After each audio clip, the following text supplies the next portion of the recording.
Hello to tankers, pilots, and sailors. Back again with me, oyuku. In this video, I will provide a guide on an aircraft, the Mirage F1C, whose country frequently manufactures Delta aircraft but still employs conventional types. The Mirage F1C is a middling airplane from Trakteer, France. It is not horrible, but it is also not good. This aircraft can move far better than the F4 Phantom, although it is still slower than the MiG-23 or J-8, all of which have conventional wing types. So let's talk about it more in this video.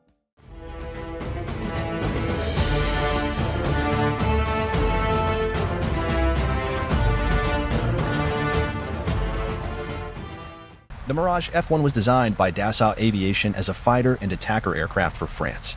The F1 was created primarily as a private venture in 1960 as a successor to the Mirage III series. In search of an all-weather interceptor aircraft, the French Air Force outfitted it with the Thomson-CSF Cyrano IV monopulse radar. The first prototype, launched in 1966, flew for the first time and received positive test results. The French Air Force displayed interest in the idea and adopted it. The Mirage F1's radar only has search, MTI, and ACM modes. The MTI radar mode is pretty capable for its battle rating, but the missile radar on the Mirage F1 is very limited.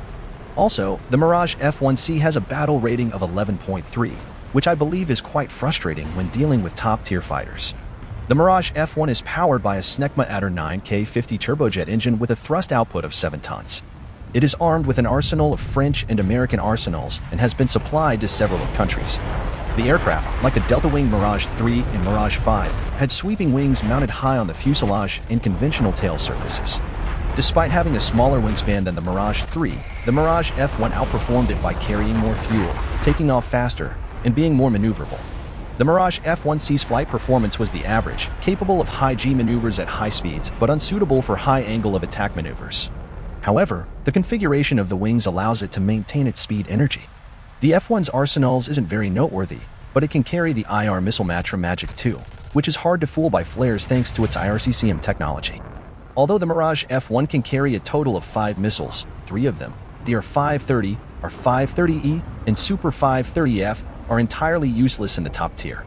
So you should simply fill the remaining pylons with bombs and rockets to destroy the enemy base. Mirage F1 is better suited to a supporting role, with its Magic II missiles attacking targets who are caught off guard or ignorant of their surroundings.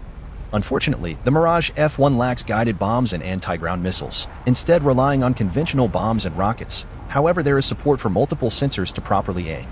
Furthermore, the amount of fuel carried is considerable, and the fuel consumption is not excessive for common maps that are adequate for survival in the middle of a combat. The Mirage F1 entered service in 1974 and served in French combat operations against rebel forces in Chad and during the 1990 Gulf War. Spain, Morocco, Qatar, and Iraq were also involved. The Mirage F1 entered service in 1974 and served as the primary interceptor until the Mirage 2000. It then became an aerial reconnaissance aircraft. Here are several loadout presets and research suggestions that take precedence, ranging from stock to full spade. When in stock, the Mirage F1C only carries 2 Magic 1 missiles. Missile Magic 1 is a mediocre missile with a range that is not as short as the R60, but not as long as the AM-9. So, when launching the missile, you must be very calculated about the distance of your target. At the very least, my advice is to launch the missile 2.5 kilometers below. When the aircraft is in stock, the feel of operating it is not too horrible, but it is a touch heavy when navigating and being careful because the wings can shatter if forced too hard, as is customary throughout the stock state.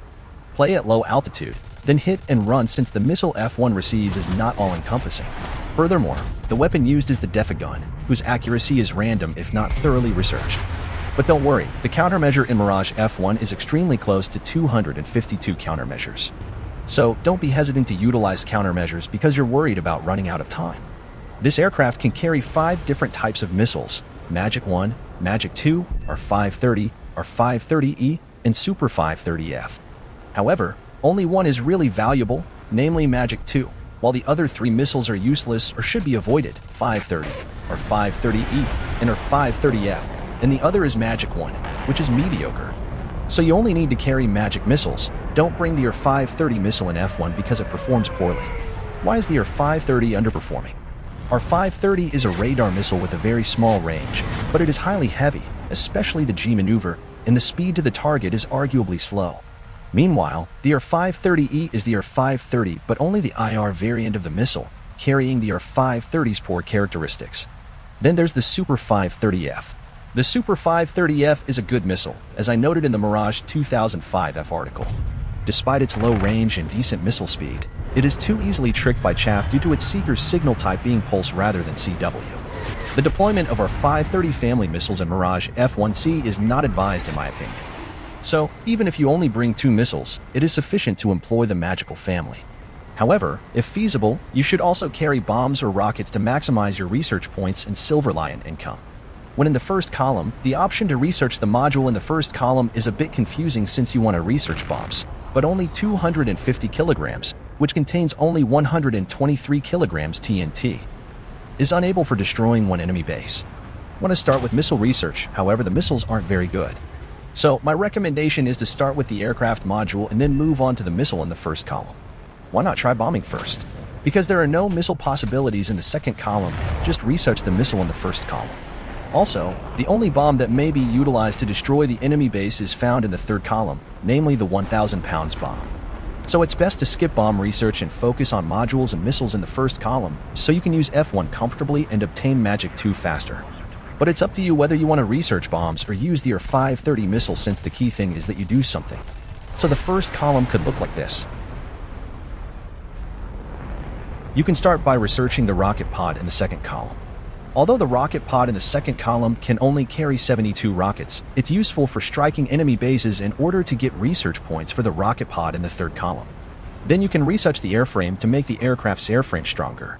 Those of you who research bombs in the first column can do that first, followed by the airframe.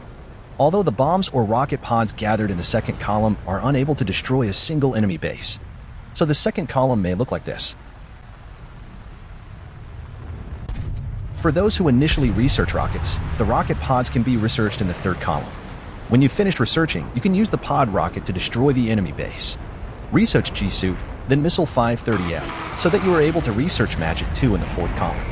Those who are researching bombs in the second column can then research 1,000 pounds bombs in the third column, because they can already be utilized to destroy enemy bases. Or, if you still want to test 530F, it's up to you, since if you want to try it first. Then, in the third column, create a preset like this. Furthermore, in the last column, you must first research Magic II in order to acquire a certain kill or for your own survival. Although you can only carry 2 Magic II missiles, it is preferable to using Magic I, which is only a side aspect and no IRCCM. After researching Magic II, you are expected to research aircraft modules such as engines, coverings, and so on. Then you can look into 2,000 pounds bombs to avoid carrying 2 mini 1,000 pounds bombs. The Mirage F1 can be used in mixed battles, but be wary of opponents' surface-to-air missiles. Because you only carry rockets or conventional bombs, you cannot fly high enough to escape the enemy's radar or visual range. So the fourth column setting may look like this. That's my guide, so at the end of this guide, I will show a gameplay when I use Mirage F1C. Remember to like and subscribe.